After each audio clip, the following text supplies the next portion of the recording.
For those of you that don't realize, as fast as the world's moving, it was 10 years ago this year that the iPhone came out, 2007.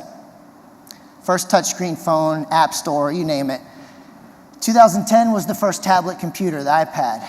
And the world has completely shifted in that last 10 years. If you look at the companies who are now leading versus the companies 10 years ago in the world. It started early on. You saw Walmart disrupting all the mom and pop retailers. And then not too long after that, you saw Amazon disrupting Walmart. And then you've seen books be largely sold in big box retailers to books largely being sold now digitally and online.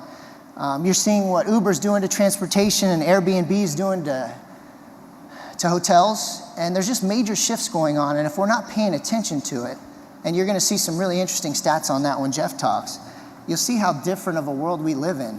And I'm here to tell you the next 10 years are going to change even faster.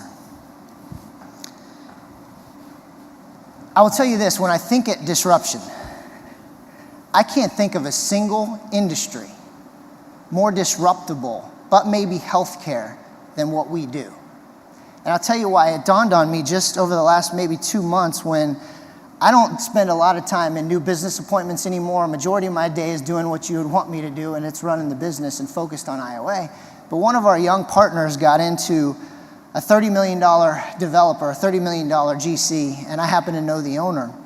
And he asked me if I'd help him land the deal. So I said, sure, Bryce. And so I went in there and we met with the owner and his CFO and had a good meeting, and they were quick to give us the data. And I feel like I'm torturing these people when we've had to go back 100 times.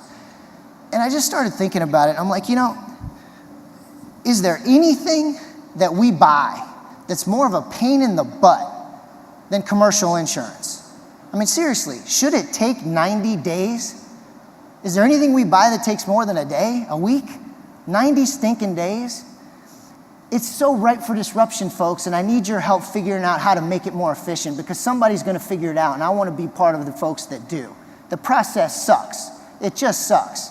And I'm torturing this guy who's my friend, and I'm apologizing for it, but it is what it is. It's the way the business works. Well, I'm here to tell you it needs to change, and I need your help in how to do that. I want to be on the forefront of that. The reason the potential of disruption excites me and doesn't scare me, it's because our peers, their heads in the sand. They're so focused about growth. They're so focused about getting bigger, not getting better. They're so focused about this quarter, than next year, than 5 years from now.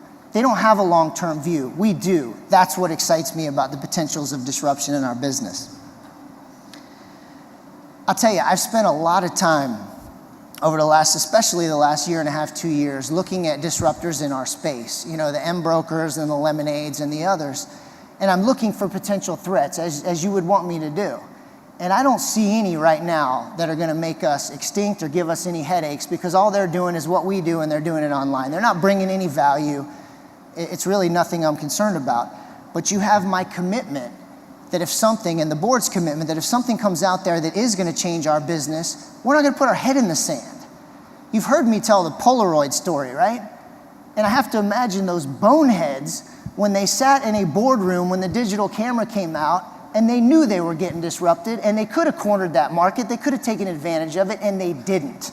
They stuck their head in the sand, and they said, what got us here is what's going to get us there. We'll be fine. I'm here to tell you what got us here is not what's going to get us there, and we're going to be proactive in making sure that we don't get stale and we don't become Polaroid when the disruptions come. So I'm actually excited about the opportunity of disruption in our space. I read a book a little bit on this topic still on disruption, The Second Machine Age, and it was about 4 or 5 years ago. And it opened my eyes to some of the massive shifts that I've been talking about. If you think about it, in the early days, until man's productivity was nil, until man finally figured out how to get an ox to plow a field. And it's like, whoa, okay, crops started to grow, things started to happen, and production just hockey sticked. Then, there was a lot of revolutions and changes and all that good stuff, but really, you didn't see another major inverted growth rate until the steam engine. When the steam engine was invented, oh my gosh, changed everything.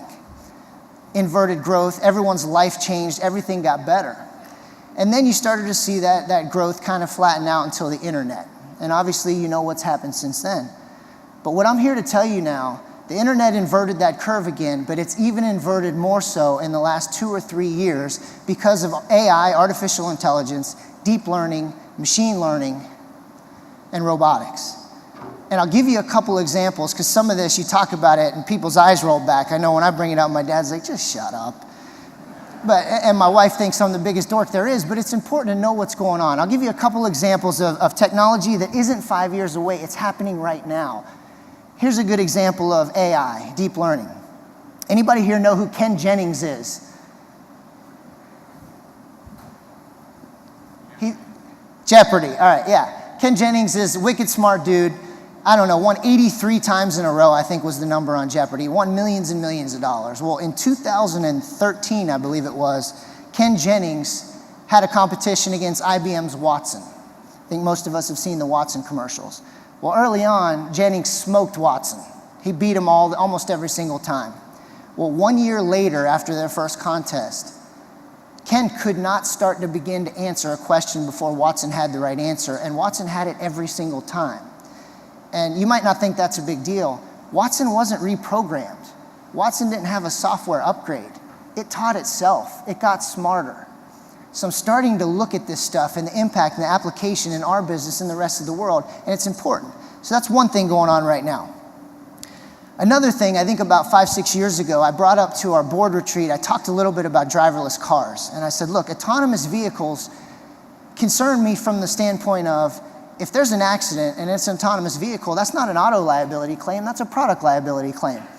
And my hunch is, once we get there, product liability is going to be sold to you from the dealership or the manufacturer you bought your car from. So that's a disruption. And frankly, some of the folks in the room, again, looked at me like I had 3 heads. And that was 5 years ago. Well, most of you might have heard in the last, I don't know, maybe 6, 9 months ago, maybe a little more than that, there was a Tesla on autopilot that got into a tragic accident. And I remember thinking the day I heard of that death, I thought, okay, we're at a crossroad now. We're going to see what the government and the regulatory bodies do, and that'll determine how fast this transition happens. Well, what they found out is, yeah, the Tesla autopilot failed. Drove up over a hill, the sun shined into the camera and blinded the camera, the lasers, and the car did not stop when a tractor trailer pulled out in front of the vehicle, and the gentleman passed away. But what opened my eyes to how close we are to this transition is that after the government did their investigations, they came back and said, yeah, autopilot failed, but we're not going to stop them from progressing, and we're not going to outlaw it, because when we looked at the millions of miles that have been driven, those miles were driven much safer than when you and I drive a car with our distractions, with our texts, with our phones, drinking, all the things that people do that machines don't. So I'm not here to tell you I like it or I don't like it. I'm not here to tell you AI is great or bad or any of this stuff. I'm here to tell you, though, it's happening now. And we're watching out for the disruptions in our business, and you should be thankful that you've got a leadership team that's looking for our blind spots, that's looking for what's coming, that isn't going to be reactive, we're going to be proactive. You're not part of a stale company.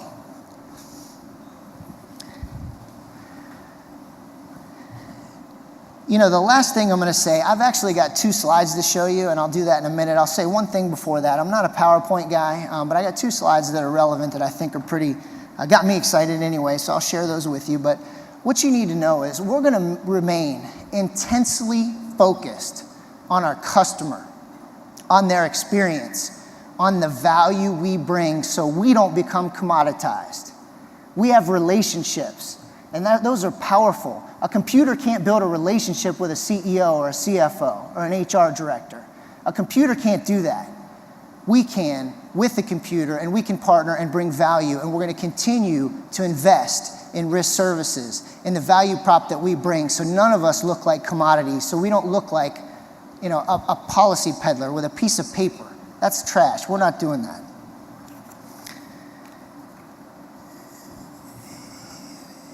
When the rest of our industry, folks, has to worry about this quarter or their jobs on the line, we have the blessing to look 5 and 10 years out. We have the ability to have a long view. God knows, and that's one of the other reasons why we've always said, you've always heard me say, we're not for sale and we're not going public. As soon as we do that, we've got to do everything the way they do it, because if we don't perform now, we're fired. We're not worried about 5 years from now. It's all about this quarter. We're never going to run that way, and it puts us in the catbird seat for the changes I'm talking about. These folks are going to have to overreact. And when the music stops this next time, like it did in 2008, watch what happens. Because if you remember, 2008 was hard, but boy, we've had hockey stick growth every year since. And I'm not telling you I'm excited about the next time when the music stops and the credit market freeze and all that, but I'll tell you this, it doesn't scare me. I don't want to say I can't wait for it, but it's an opportunity. When they're all freaking out and they're turning the screws on their agents to get a return on their overpayments, we're going to be there and say, hey, come join the family. Come be a part of something different. Don't worry about your 3 bosses and your TPS reports and that crap. Come join a group of professionals that want you to be a part of something bigger than yourself, something different that's adding value to a commodity world. And I'm telling you, the other beautiful thing about recruiting agents right now is I've been doing it for over a decade. It's a pain to leave. Moving your book of business, it stinks, it's hard. But for the first time ever, the pain to leave is now worse than the pain to stay, I should say, is now worse than the pain to leave. And some of the talent we brought on in the last year, 2 years ago, it wasn't enough.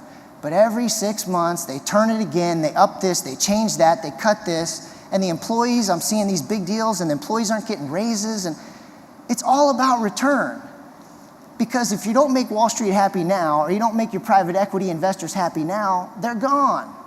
Thankfully, we don't live in that world. So, again, all this stuff, it excites me. The disruption is an opportunity for us. The fact that all the aggregation going on with these big boys and girls, that excites me too. These are all opportunities for us. We're in the catbird seat to take advantage of it. All right, let me put up a couple of slides and then, come on, back. All right. I went back too far. All right. Someone's doing this and not me. That's AI. I didn't do that. All right. This just shows benefits growth, and I won't spend a lot of time on this, but you'll see the hockey stick between 15 and 16. And I expect that to be a similar chart next year when we show it. And I don't want to blow up Chris's head too much, but he and Lisa and the team have just done a flat-out phenomenal job in making us a best-in-class benefits division. So wanted to highlight that real quickly. And my last slide, and this one really shocked me, my AI team. All right. This is a pretty cool chart.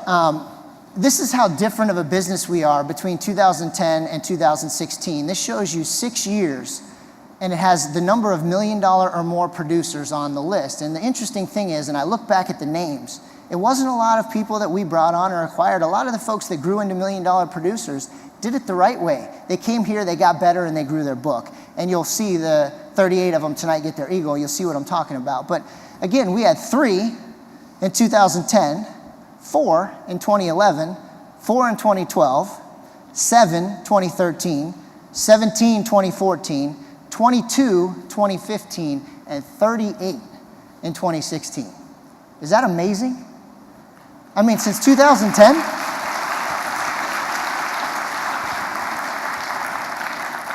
And actually, we had David Hendrick, Rick Downrable, a couple of folks here that missed it by like a couple grand. So it should have been 40 last year. In the last 6 months, we brought on 2 $2 million partners, so they'll be added to that list. I expect that list to be mid-40s to close to 50 next year. So if that doesn't tell a story, I don't know what else does. When I saw those numbers, I didn't even realize the dramatic impact. When I asked Annette to send me the list going back to 2010, boy, it really got me excited. So I look at that, I look at the talent, I look at risk services, I look at our commitment to excellence and what we're building, and I look at the family we have in this room, and I'll tell you this, our competitors better look out. We're just getting started. They've got to do all this stuff to please other people. We're just getting better. They've just got to go buy stuff so their stock goes up so they look better. We're just getting better. And we know if we focus on getting better, we're going to do what they're doing. We'll get bigger. A byproduct of getting better is growth, but it's growth the right way. It's growth based on organic sales. It's growth based on adding value. It's not just getting bigger for big sake. And I'll tell you, we say no to a lot of talent that would help our bottom line. But if they don't fit, we're not interested. You have our commitment to continue to grow the right way. So as this room gets bigger, it's not filled up with schmoes. It's filled up with pros. It's filled up with people that you're proud to call your partner, people that are best in class at what they do. I have never been more excited about where we're going. And I say it every year, but every year I get more excited because as I look at the disruption, as I look at the opportunity, there's nobody in the country in a better spot, in a better position to take advantage of what's coming than IOA. Thank you.